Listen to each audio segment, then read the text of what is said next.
Assalamualaikum warahmatullahi wabarakatuh. Kembali lagi di channel Ngaji Akhir Zaman. Di video kali ini kami akan membagikan ceramah Gus Baha yang membahas tentang jangan suka menyalahkan orang lain, karena jika kita benar belum tentu orang lain itu salah. Untuk lebih jelasnya, mari kita simak videonya sama-sama. Sekian dari saya. Wassalamualaikum warahmatullahi wabarakatuh. Salam NKRI. Istiadat itu sudut pandangnya itu buahnya. Ada orang saking senengnya Nabi itu sowan Nabi terus, ingin melihat wajahnya Nabi. Itu bagus, namanya kangen ya sowan. Banyak juga sahabatnya nggak mau sowan, alasannya ganggu. Lu kayak gue seneng Nabi, Nabi di keluarga, gak ada istri, gak ada cucu, ambil gue sowani terus kapan ngurus keluarganya? Banyak juga. Ada sahabat yang suka melihat wajahnya Nabi, sehingga kalau sifli wajah Rasulullah secara fasih bisa nerangkan.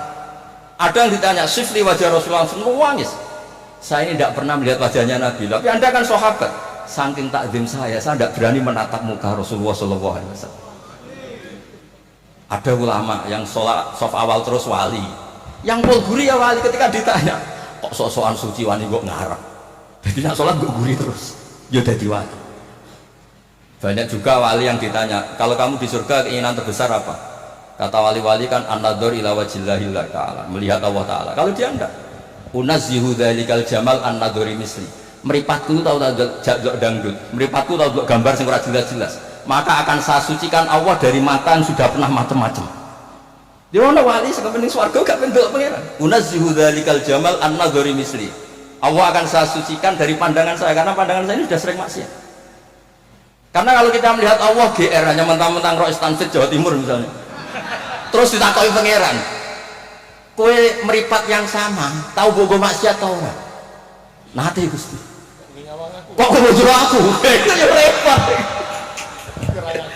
Dadi mboten iki cerita mawon nak nglarakno atine Pak Marzuki kersane dadi kafarah. Ya karena bagi yang tidak disahkan tadi mungkin ya gelo maksudnya itu. Nggih, mungkin gitu. Tapi memang dimuin seperti yang dikatakan. Makanya beliau fair cara ilmu itu dimuin. Tapi nanti kalau sudah ngaji Mahali, Qalyubi, Umairah, terus Mizan Kubro, khilaf-khilaf itu banyak. Kayak tadi qat'ul hulkum itu semangatnya itu qat'u yang izhakur roh, apa qat'u yang potong.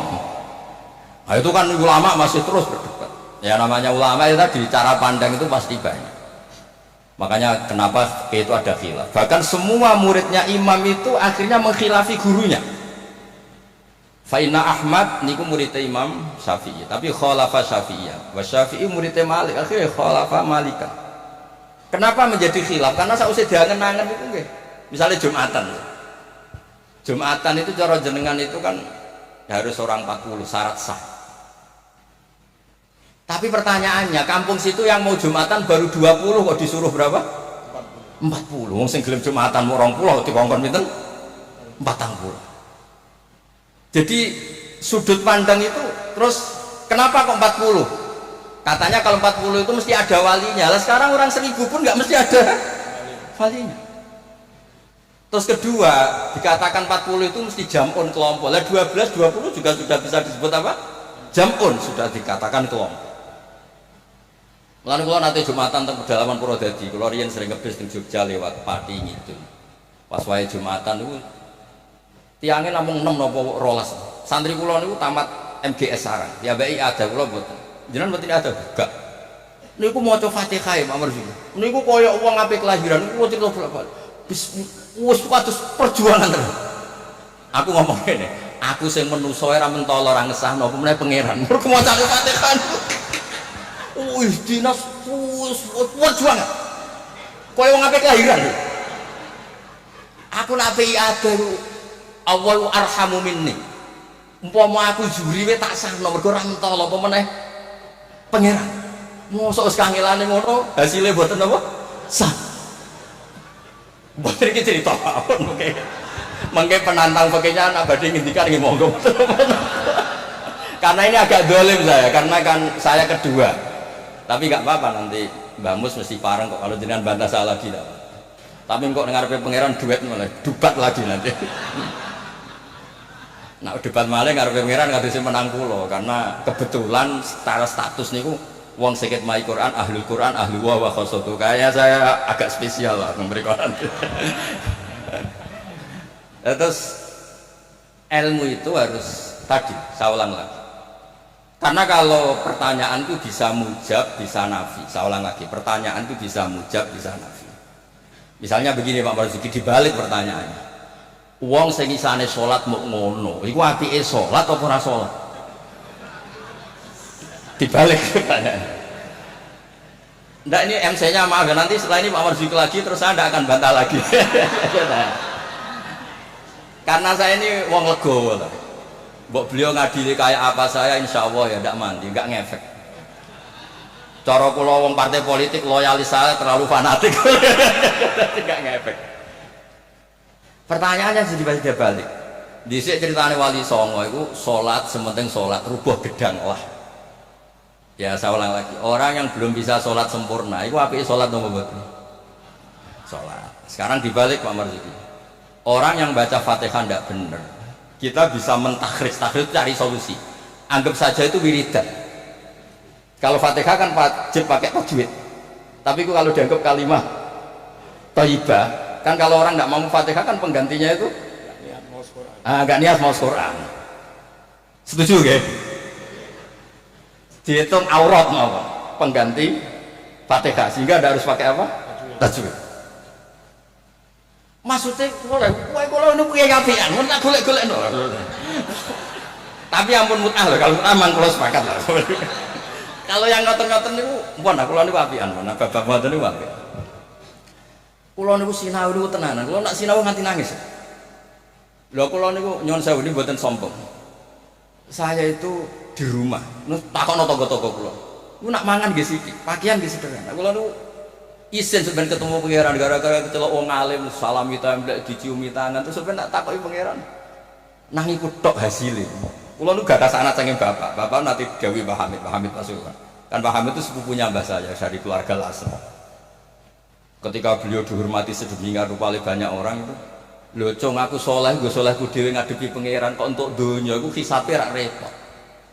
Makanya terus Pak Hamid ngomong ketika idu wong dikekekno ben hisabe ku ringan.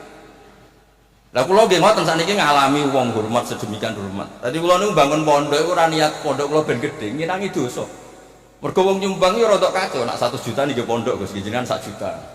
Cara 1 juta sing kula pribadi mungkin nggih polah mun nyimpen tiang kathah wau cara bawah. Wong nyumbang yo rada suudon mek kiai kan niki 1 juta Pak Marzuki nggih pondok, nggih jenengan 1 juta. Cara diwalik nggih wau ngabsen rodo sing makmum wau cara beli. Jadi wong nyumbang itu ya alhamdulillah kok ora dinakalan niku. Lah akhirnya untuk mengkafaro itu ya kudu dibangun wong pesene kan nggih napa? Pondok. Jadi mulane sirrul ulama, rahasiane ulama itu bangun pondok pancen ngilangi dosa. Wong pancen kan nganggo pondok. Lah napa simpen kan suatu saat kamu tergoda. Gua ayo apa-apa ya kan gitu. Nah, terus menyangkut tadi yang madhep ngalor tadi Pak Marzuki. Kita yang orang NU kan sering dikritik mereka bahwa Rasulullah itu idan sorofa min sholati itu akbala alina biwajhi. Memang akbala alina biwajhi, jadi kalau versi mereka benar-benar menghadap ke timur. Terus kiai kita kompromi, ya seorang madhep wetan tapi madhep ngalor. Ya resikonya tadi pelengahan tadi. Itu saya tahqiq baca di Fathul Bari di sarahnya Bukhari. Filosofi Nabi menghadap ke andekan di Indonesia ke timur. Kalau konteks Indonesia ke timur itu untuk memaklumatkan kalau sholatnya sudah selesai. Jadi sebetulnya itu bisa diganti gerakan apa saja yang memaklumatkan kalau sholat itu sudah apa? Selesai. Takutnya Nabi ada orang yang iktam mabihi walam yadri annahu qad qada sholata. Takutnya itu ada orang makmum ngiranya Nabi fi sholatin ternyata sudah ada sholat. Berarti apa?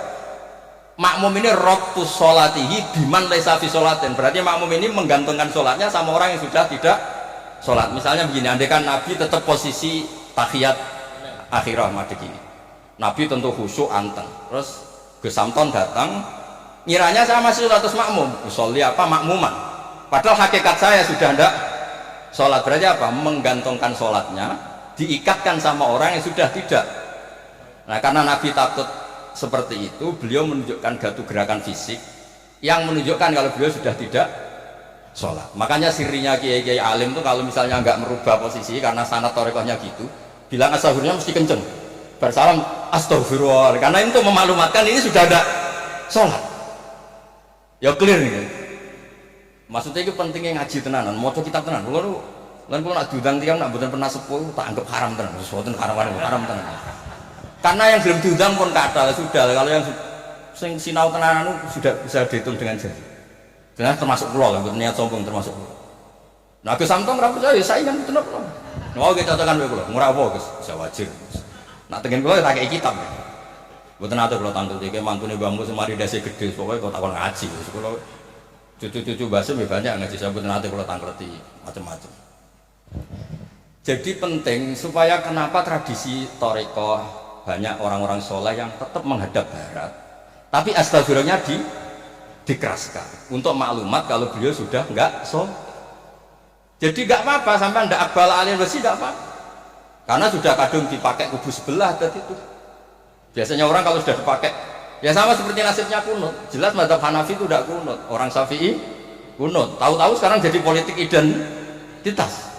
Ini enggak berani enggak kunut, bisa dicoplok dari tanfidiyah kalau meskipun ngajinya kunut itu sunat, tapi ngalang-ngalai wajib itu politik identitas, berisiko betul. Makanya pernah Allah Ta'ala disifati aja gak terima pernah. Assalamualaikum warahmatullahi ta'ala wabarakatuh. Ada ta'ala, padahal ta'ala maknanya mohon luhur.